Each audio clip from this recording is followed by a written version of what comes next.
గద్దర్కు Padma award ఇవ్వం, పక్కా ఇయ్యం అని అంటున్నారు. పక్కా ఇయ్యం అది కేంద్రంలో ఎవరు అధికారంలో ఉంటే వాళ్ళ ఎంపిక ఉంటుంది. రాష్ట్రాలు సిఫార్సు చేస్తాయి కొన్ని పేర్లు. దానిలో గద్దర్ విషయంలో జరుగుతున్న రచ్చ, ఎన్నికల సమయంలో గద్దర్ను వాడుకుంటూ ఉంటారు. గద్దర్ చనిపోయినప్పుడు చూసినాం మనం. ఆయన మృతదేహాన్ని నివాళులు అర్పించడానికి ఫతే మైదాన్ స్టేడియంకు బారులు తీరిన పొలిటికల్ లీడర్స్ని, రాజకీయ నాయకులను చూసినాం మనం. సిద్ధాంతపరంగా గద్దర్తో విభేదించి ఉండవచ్చు చాలా కాలం. ఆయన విప్లవోద్యమంతో ఉన్నాడు, ఆయన విప్లవ సాంస్కృతిక ఉద్యమంతో ఉన్నాడు, వాగ్గేయకారుడు, మంచి గాయకుడు, కవి. ఆయన పట్ల సిద్ధాంతపరంగా బండి సంజయ్కి వ్యతిరేకత ఉండడంలో ఎవరికీ అభ్యంతరం లేదు. ఎందుకంటే బండి సంజయ్ భారతీయ జనతా పార్టీతో ఉన్నాడు, ఆర్ఎస్ఎస్ సిద్ధాంతాలకు కట్టుబడి ఉన్న వ్యక్తి కాబట్టి తప్పనిసరిగా గద్దర్ను వ్యతిరేకించి ఉండవచ్చు. ఆ మాటకు వస్తే గద్దర్ చివరి దశలో ఆయన పోయి సమతామూర్తి దగ్గర గానం చేసిన విషయం మనకు తెలుసు. యాదగిరిగుట్టకు పోయి దేవుని ముందు సాష్టాంగ పడిన విషయం మనకు తెలుసు.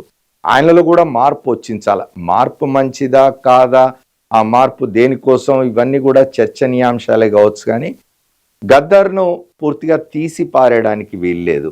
ఆయన తెలంగాణ బిడ్డ, వాగ్గేయకారుడు, దేశవ్యాప్తంగా, దేశ విదేశాల్లో, ప్రపంచవ్యాప్తంగా ఖ్యాతి చెందిన ఒక వాగ్గేయకారుడు.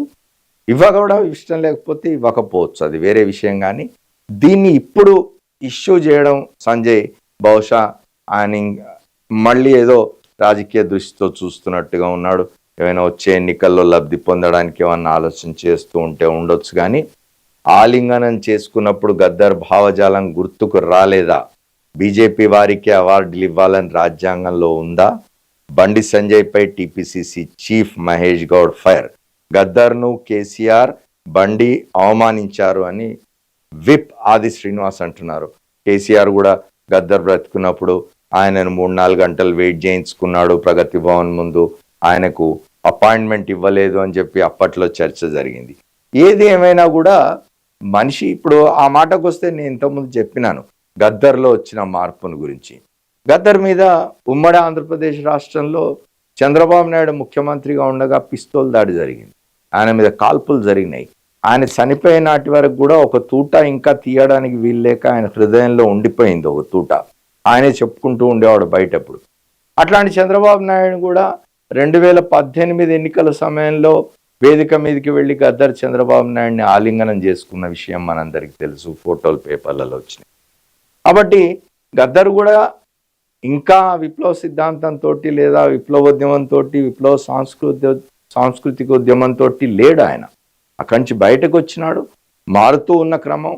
ఆయన ఎందుకు మారినాడు, ఏ మార్పు, ఆయన ఎందుకు ఆ విప్లవ రాజకీయాలను వదిలేసినాడు, విప్లవ రాజకీయాల పట్ల ఆయనకి ఎందుకు విముఖత కలిగింది, లేదా ఎందుకు దానికి దూరం జరిగినాడు, వాటి కారణాలు ఏమిటి అనేది చర్చించుకోవాల్సిన అవసరం లేదు ఇక్కడ. కానీ గద్దర్ డెఫినెట్గా ఆయన వాగ్గేయకారుడు.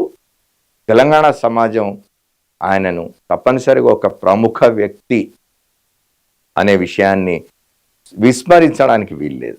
తెలంగాణ ప్రముఖుల్లో గద్దర్ ఒకడు అనే విషయం విస్మరించడానికి వీల్లేదు. అయితే ఒకటి ఆశ్చర్యకరంగా ఉంటుంది, ప్రతిదాన్ని రాజకీయాలకు వాడుకునే ప్రయత్నం చేయకూడదు.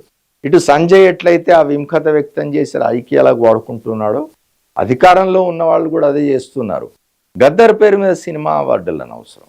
గద్దర్కు సినిమాకు సంబంధం లేదు. గద్దర్ ఒక సాంస్కృతిక కళాకారుడు కాదన్ను, కానీ సినిమా అవార్డులు వాళ్ళ ఇప్పుడు అనొచ్చు, ఆ వాదన చేయవచ్చు. ఏంటంటే అది ఒక సినిమా మాత్రమే కాదు, కళాకారులకు సంబంధించింది కాబట్టి గద్దర్ పేరు పెట్టినామనొచ్చు, గద్దర్కు సముచితమైన గౌరవం ఇచ్చినామనొచ్చు. కానీ అసలు ఎందుకు ఇవన్నీ రాజకీయాలకు ఎందుకు వీళ్ళని వాడుకోవడం, ఇట్లాంటి వాళ్ళను వదిలేస్తే పోతుంది. నిజానికి మనం చూసినాం గద్దర్ నడిచిన బాటను ఎంతమంది ఆమోదిస్తూ ఉన్నారు, ఎంతమంది ఆయన గతంలో నమ్మిన సిద్ధాంతానికి అనుకూలంగా ఉన్నారనే విషయంలో టెస్టులు కూడా జరిగినాయి, పరీక్షలు కూడా జరిగినాయి. ఆయన కుమార్తె పోటీ చేస్తే ఓడిపోయింది ఎన్నికల్లో. ఇట్లా మనం అనవసరమైన రాజకీయ జోక్యం వ్యక్తుల జీవితాల్లో లేదా వ్యక్తుల ప్రతిష్టకు సంబంధించిన విషయాల్లో రాజకీయాలు తీసుకురావడం అనవసరం. ఇప్పుడు సంజయ్ చేస్తున్నది బహుశా అదే అయి ఉంటుంది. రానున్న రోజుల్లో అనేక స్థానిక సంస్థల ఎన్నికలు రాబోతూ ఉన్నాయి.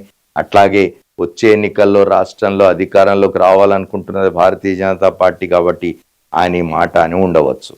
ఖచ్చితంగా కేంద్రంలో భారతీయ జనతా పార్టీ నాయకత్వంలోని ఎన్డీఏ అధికారంలో ఉన్నది. వాళ్ళు ఎవరికి కోరుకుంటే వాళ్ళకి పద్మశ్రీలు, పద్మభూషణ్లు ఇవ్వవచ్చు. నిన్న కూడా మాట్లాడుకున్నాం మనం. ఆయన డాక్టర్ నాగేశ్వర్ రెడ్డి ప్రపంచ ప్రఖ్యాతి చెందిన వైద్య నిపుణుడు. ఆయన వైద్య రంగంలో అనేక పరిశోధనలు చేసిన వాడు, ఒక అద్భుతమైన వ్యక్తి, సమాజానికి అవసరమైన వాడు, సమాజానికి ఎంతో సేవ చేసిన వాడు. అట్లాంటి వాళ్ళకి ఇవ్వడంలో ఎవరికి అభ్యంతరం ఉండదు. కానీ తెలుగు రాష్ట్రాల నుంచి కొంతమందికి ఇచ్చినారు. వాళ్ళ గురించి ఇక్కడ మనం చర్చించుకోవడం అనవసరం, వ్యక్తిగత విషయాల్లో పోవడం అనవసరం.